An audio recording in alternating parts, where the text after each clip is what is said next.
Hello student, कैसे हैं आप सभी। आई होप आप सभी अच्छे होंगे। वेलकम है आप सभी का मेरे चैनल कॉमर्स हंट पर। स्टूडेंट, आज के इस लेक्चर में हम डिस्कस करने वाले हैं एक न्यू टॉपिक के बारे में जिसका टाइटल है methods of training. Basically previous video में हमने डिस्कस किया था meaning of training and development and difference between training and development. आज की इस वीडियो में हम डिटेल में बात करेंगे कि ऐसे कौन कौन से मेथड्स हैं जो ट्रेनिंग के दौरान यूज़ किए जाते हैं। So there are two types of method. The one is on the job training method and another is off the job training method. So सबसे पहले डिस्कस करते हैं in detail on the job training. When the employees are train while they are performing the job then it is known as on the job training method। मतलब जब training कब दी जाती है, जब मतलब इस केस में जब एम्प्लॉय जब मतलब वो वर्क कर रहा है अपनी ऑर्गेनाइजेशन में और उस दौरान उसे जब जो ट्रेनिंग दी जा रही है उसे बोलते हैं on the job training method. मतलब शॉर्ट में बात करें कि जॉब के दौरान जो भी ट्रेनिंग दी जा रही है उसे बोलते हैं on the job training method. ठीक है। When this method the employ learn by doing. Basically जो मेथड है on the job training method वो एक प्रिंसिपल पर डिपेंड है जिसका नाम है लर्निंग बाय डूइंग। इसमें क्या होता है, जो एम्प्लॉय है वो कैसे लर्न करता है, मतलब करके लर्न करता है, मतलब खुद एक्टिविटी करता है और लर्न करता है, या हम कह सकते हैं हैंड्स ऑन एक्टिविटी। मतलब अपने हाथों के द्वारा जो प्रैक्टिस कर रहा है उसी से वो क्या कर रहा है, लर्न कर रहा है। This method is suitable only for technical jobs. मतलब जो भी टेक्निकल जॉब्स होती हैं उन सभी के लिए ये मेथड बेटर माना जाता है। And the advantage of this method is employees can learn the practical problem while working on the job. जब भी एम्प्लॉय जॉब कर रहा है उस दौरान जब भी वो लर्न करेगा, ठीक है, और वो कैसे लर्न करेगा, with the help of learning by doing. कहीं ना कहीं वो प्रैक्टिकल करेगा, तो जो भी प्रैक्टिकल प्रॉब्लम्स हैं वो रिजॉल्व कर देता है वो इस मेथड के दौरान। और हम बात करें क्या डिसएडवांटेज है इस मेथड का, the biggest disadvantage of on the job training is that it is result in wastage of resources.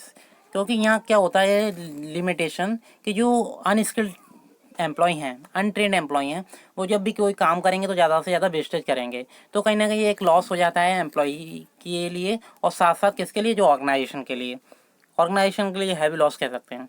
ठीक है, तो उस केस में एम्प्लॉय के लिए जब ट्रेनिंग दी जाती है तो इन चीज़ों को देखा जाता है। Whenever employ are dealing with expensive and sophisticated machineries then on the job method of training should be avoided. जब कोई एक्सपेंसिव मशीनरी यूज़ की जाती है, ठीक है, या कोई मेथड यूज़ किया जाता है, उस केस में on the job training method को अवॉइड कर देते हैं। उस केस में हम अदर मेथड को यूज़ करते हैं। तो कौन सा मेथड यूज़ करते हैं उसके बारे में डिस्कस करते हैं। Now the second method is of the job training method. Of the job training method means training the employees by taking them away from their work position, which means employees are given a break from the job and sent for training। मतलब इसमें क्या होता है कि जो employ को अब training दी जाएगी वो उस ऑर्गेनाइजेशन के अंदर नहीं दी जाएगी, उसे उस ऑर्गेनाइजेशन के आउटसाइड ट्रेनिंग दी जाएगी। जैसे मैंने आपको पहले ही बताया था, जो भी एम्प्लॉयज़ हैं उनके लिए कुछ ट्रेनिंग सेंटर्स बनाए जाते हैं जहाँ उन्हें सेंड किया जाता है, ठीक है, और उन्हें ट्रेनिंग प्रोवाइड की जाती है। तो of the job training method इसी पर डिपेंड है। तो इस केस में क्या होता है, जो भी एम्प्लॉयज़ हैं उन्हें कुछ टाइम के लिए ब्रेक दे दिया जाता है जो भी वो वर्क कर रहे हैं उससे, ठीक है, और उस टाइम के दौरान उन्हें ट्रेनिंग प्रोवाइड की जाती है। अब जो ट्रेनिंग है वो आउटसाइड द ऑर्गेनाइजेशन प्रोवाइड की जाती है। Clear. This method of training is more suitable for managerial job position as conferences seminar are held to train the manager. तो बेसिकली ये मेथड है वो किसके लिए बेनिफिशियल है, जो भी मैनेजरियल जॉब्स हैं उनके लिए बेनिफिशियल माना जाता है। ठीक है, और हम ये नहीं कह सकते कि only managerial job, other jobs के लिए भी बेटर माना जाता है of the job training method. अब बेसिकली इसमें क्या होता है कि जैसे कॉन्फ्रेंस हुए, सेमिनार्स हुए, इसके थ्रू मतलब ट्रेन किया जाता है जो भी एम्प्लॉयज़ हैं उन्हें। क्लियर हो गया।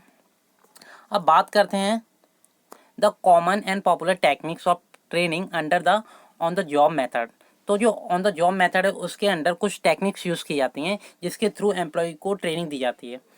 द सबसे पहले हम बात करते हैं first and important method is apprenticeship program and training. इसका प्रोनाउंसिएशन आप एक बार देख लेना।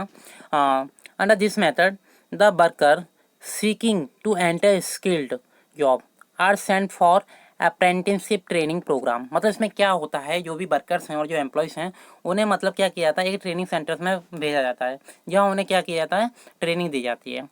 इन this programme a master worker और a trainer is appointed who guides the worker और learn regarding the skill of job. मतलब इसमें क्या किया जाता है, जो ऑर्गेनाइजेशन है या जो ट्रेनिंग सेंटर्स हैं वो क्या करती हैं, जो मास्टर वर्कर को अपॉइंट करती हैं, जिसे हम बोल सकते हैं एक्सपर्ट्स या ट्रेनर बोल सकते हैं, जो क्या करते हैं, जो अनस्किल्ड एम्प्लॉय हैं उन्हें ट्रेनिंग प्रोवाइड करते हैं। अब वो कैसे प्रोवाइड करेंगे, जस्ट एग्जांपल, कोई भी मशीन है उसी कैसे यूज़ करना है उसके रिगार्डिंग ट्रेनिंग देनी है। तो जो मास्टर वर्कर है पहले वो यूज़ करके बताएगा, ठीक है, एक एक फंक्शनिंग बताएगा उस मशीनरी की क्या करना है और कैसे करना है।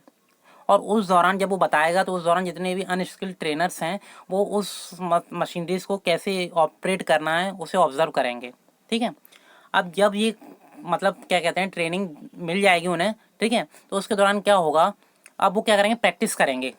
अब वो उस मशीन को कैसे चलाते हैं ये सीखेंगे अनस्किल्ड पर्सन। अब जब वो उस मशीन पर वर्क करेंगे, ठीक है, और ऑपरेट करेंगे, तो उस दौरान जो भी मास्टर वर्कर है वो क्या करेगा, वो ऑब्जर्व करेगा सारे एम्प्लॉयज़ को कि कौन सा एम्प्लॉय किस तरीके से परफॉर्म कर रहा है और किससे कहाँ प्रॉब्लम आ रही है। तो इस दौरान अगर कोई प्रॉब्लम आती है तो जो मास्टर वर्कर है और जो ट्रेनर है वो क्या करेगा, गाइड करेगा जो भी एम्प्लॉयज़ हैं अगर उन्हें कोई प्रॉब्लम होती है। तो इस दौरान एक्सपर्टाइज प्रोवाइड की जाती है जो भी अनट्रेंड एम्प्लॉयज़ हैं उन्हें। क्लियर हो गया। और बेसिकली ये किसके लिए बेनिफिशियल है, जैसे कुछ स्पेसिफिक फील्ड हैं जैसे plumbers, electricians, iron workers etcetera. Now the second technique is internship, ठीक है। और इंटर्नशिप के बारे में आपने पहले से भी सुना होगा थोड़ा बहुत। जैसे मान लो आप कॉमर्स के स्टूडेंट हैं, ठीक है, और कॉमर्स के लिए कुछ स्पेसिफिक फील्ड हैं, जैसे आपने सुना होगा CA chartered accountant, CS company secretary. तो इन कोर्सेज में क्या किया जाता है, इंटर्नशिप प्रोग्राम किए जाते हैं। जैसे आपने सुना होगा सीए के दौरान जो भी कैंडिडेट हैं जो सीए कोर्स कर रहे हैं उन्हें एक मतलब आर्टिकलशिप को कंप्लीट करना होता है, मतलब ट्रेनिंग लेनी होती है रिगार्डिंग और अंडर अ सीए, मतलब किसी सीए के अंडर कुछ स्पेसिफिक टाइम पीरियड की होती है वो। और ऐसे ही सीएस कोर्स में क्या होता है, जो मतलब क्या कह सकते हैं कि जो प्रोफेशनल इंस्टीट्यूट हैं और कॉर्पोरेट सेक्टर्स हैं उन दोनों के बीच में एक एग्रीमेंट हो जाता है, ठीक है। अब क्या होता है, जब एग्रीमेंट हो जाएगा तो जो भी वो कहते हैं फ्रेश कैंडिडेट और अनट्रेंड कैंडिडेट उन्हें भेजा जाता है किसी कंपनीज में, और वहाँ जो भी प्रैक्टिकल क्या मतलब प्रोसीजर यूज़ हो रहा है, प्रैक्टिकल कैसे वर्किंग करते हैं, इससे अवेयर कराया जाता है। और वहाँ वो कुछ टाइम पीरियड के दौरान इंटर्नशिप प्रोग्राम को ज्वाइन करते हैं और प्रैक्टिस करते हैं, जिससे उन्हें ये पता चल जाता है कि उन्होंने जो भी थ्योरेटिकल नॉलेज मतलब अपनी क्लासरूम में ली थी, अब उसका प्रैक्टिकल यूज़ कैसे करना है इन प्रोफेशनल लाइफ और प्रोफेशनल इंस्टीट्यूट, उसे वो सीखते हैं। तो इससे क्या होता है, उन्हें मतलब जो थ्योरेटिकल कॉन्सेप्ट हैं उसे प्रैक्टिकली कैसे अप्लाई करना है ये सीख जाते हैं। Under this training program the organization get people with fresh ideas and latest knowledge and the companies have to pay very less amount of salary which is called stipend, ठीक है। तो बेसिकली क्या होता है कि जो ऑर्गेनाइजेशन है वो मतलब जो फ्रेश कैंडिडेट हैं और उन कह सकते हैं, ठीक है, और दूसरा लेटेस्ट आइडियाज़ हैं, लेटेस्ट टेक्नोलॉजी तो नहीं कहेंगे, लेटेस्ट नॉलेज कह सकते हैं, उनके पास हैं, उनका यूज़ करते हैं, ठीक है। और इस दौरान ट्रेनिंग के दौरान और इंटर्नशिप के दौरान कुछ लेस अमाउंट ऑफ सैलरी भी प्रोवाइड करती हैं कुछ organization. On the other hand the student get chance the practice under the real work situation, और स्टूडेंट को एक अपॉर्चुनिटी मिल जाती है कि जो भी रियल सिचुएशन है उसमें कैसे प्रैक्टिस करनी है वो इंटर्नशिप प्रोग्राम के दौरान करते हैं। अगर हम इन शॉर्ट बात करें, we can say under internship the classroom session are backed with practical training. तो मतलब जो भी क्लासरूम सेशन आपने लर्न किए हैं उसका प्रैक्टिकली कैसे यूज़ करना है वो आप सीख जाते हैं during internship. Now the next technique is और इम्पोर्टेंट टेक्निक इज इंडक्शन और ओरिएंटेशन ट्रेनिंग। तो we can say that induction is also known as orientation training. Clear. तो दोनों डिफरेंट नहीं है, आप कह सकते हो कि दोनों एक दूसरे के मतलब अदर नेम ही हैं, जैसे हम बोलते हैं ना कि इसका अदर नेम है। तो इंडक्शन और orientation is a process of receiving and welcoming an employ when he join the company and giving him the basic information he need to settle the quickly and happily and start work. Just example कि मान लो कोई एक fresh employ है या कुछ fresh employ हैं जो किसी ऑर्गेनाइजेशन को ज्वाइन कर रहे हैं। अब वो उस ऑर्गेनाइजेशन के बारे में नहीं जानते, वहाँ का क्या एनवायरनमेंट है वो नहीं जानते, जो एग्जिस्टिंग एम्प्लॉय हैं उनका क्या बिहेवियर है, ठीक है, या क्या वर्किंग स्किल्स हैं उसके बारे में कुछ नहीं जानते। तो बेसिकली क्या करेंगे, जब वो ज्वाइन करेंगे तो उस दौरान ऑर्गेनाइजेशन है वो मतलब एक ओरिएंटेशन ट्रेनिंग देती है उन एम्प्लॉयज़ को।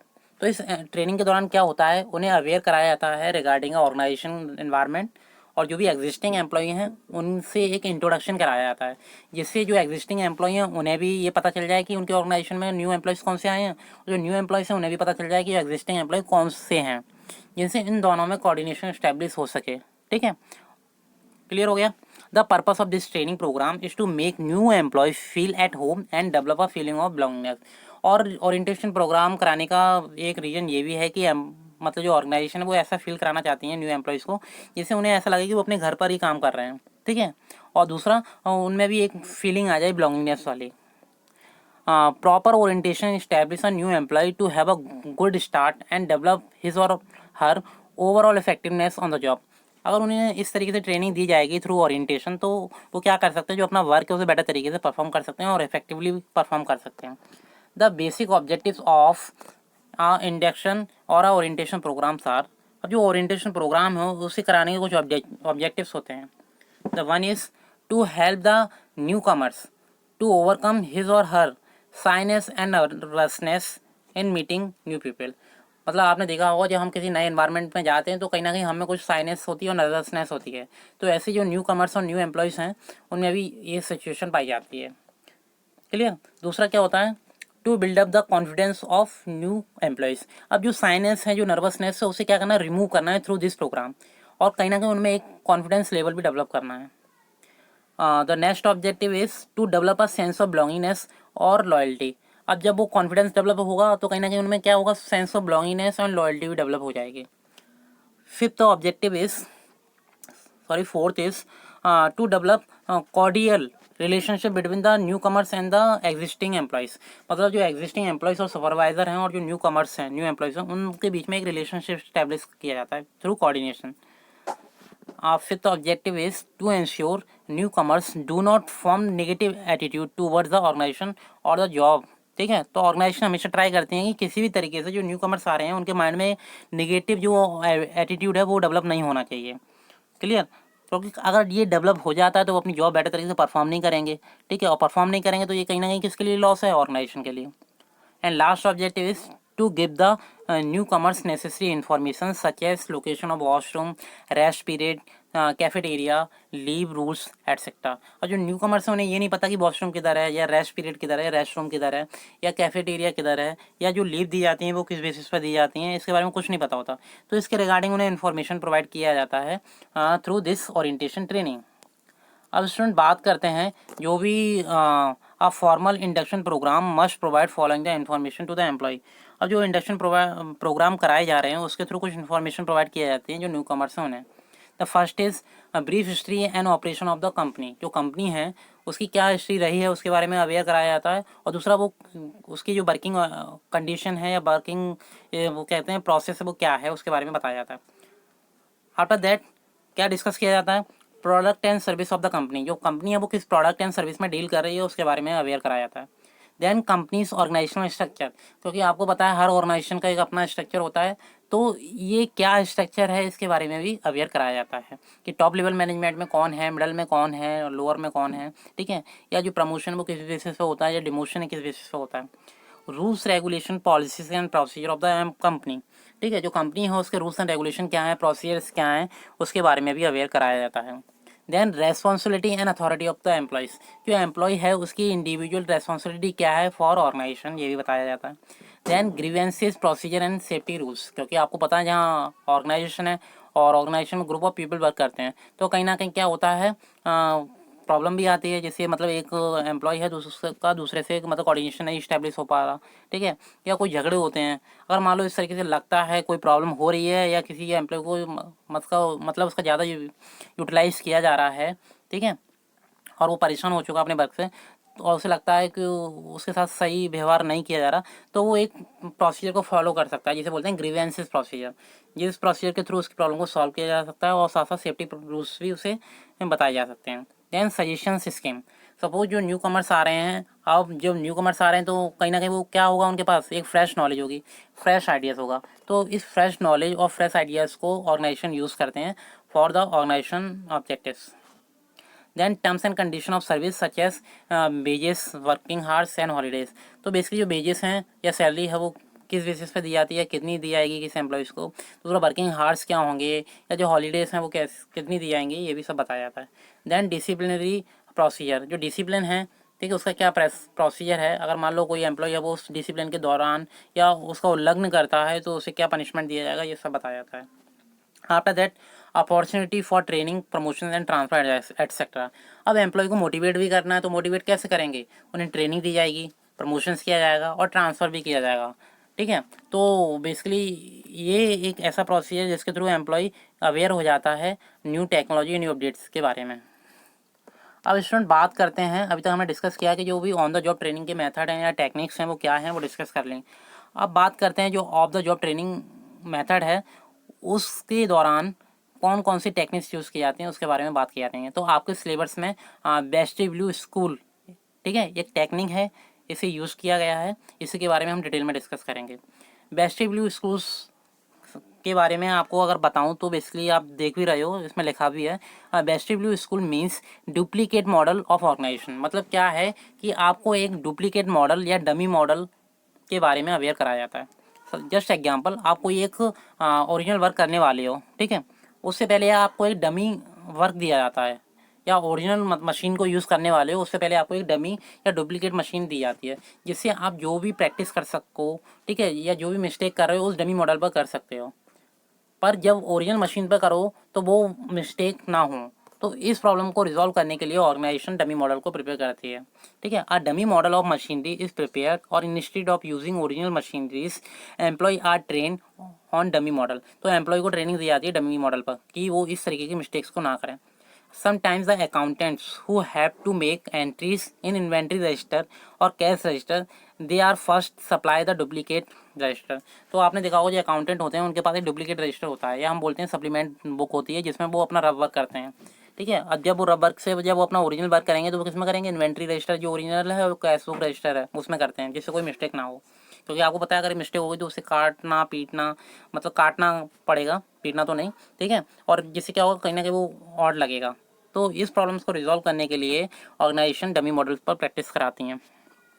Vestibule school is an off the job training method which make और use the benefit of on the job method. इसमें क्या किया जाता है, इसी डमी मॉडल का यूज़ करके, ठीक है, मास्टर बनाया जाता है, आपको एक्सपर्टाइज किया जाता है एक स्पेसिफिक फील्ड में, क्लियर। तो स्टूडेंट इस तरीके से आपको अब क्लियर हो गया होगा on the job training method क्या है, ऑफ द जॉब मेथड क्या है, और इनके दौरान कौन कौन सी टेक्निक्स से आपको ट्रेनिंग दी जाती है ये भी बताया जाता है। तो लास्ट में हम कंक्लूड करेंगे, मेथड ऑफ ट्रेनिंग के बारे में हमने डिस्कस किया, तो ठीक है, तो जिसमें हमने डिस्कस किया था दो मेथड, एक ऑन द जॉब मेथड, दूसरा of the job method. On the job method में क्या था कि the common and the popular techniques के बारे में बताया गया था, जिसमें आपने पढ़ा था अप्रेंटिसशिप प्रोग्राम के बारे में या ट्रेनिंग के बारे में, देन इंटर्नशिप के बारे में बात की थी, एंड लास्ट हमने डिस्कस किया था इंडक्शन और orientation training. After that on the other hand हमने बात की थी तो जो ऑफ द जॉब मेथड है उसमें ओनली वन टेक्निक्स के बारे में डिस्कस किया था जो आपके सिलेबस में है, जिसमें हमने डिस्कस किया था वेस्टिब्यूल स्कूल। तो स्टूडेंट अब आपका चैप्टर नंबर जो 6 है स्टाफिंग, ठीक है, वो इस टॉपिक के साथ कंप्लीट होता है, ठीक है।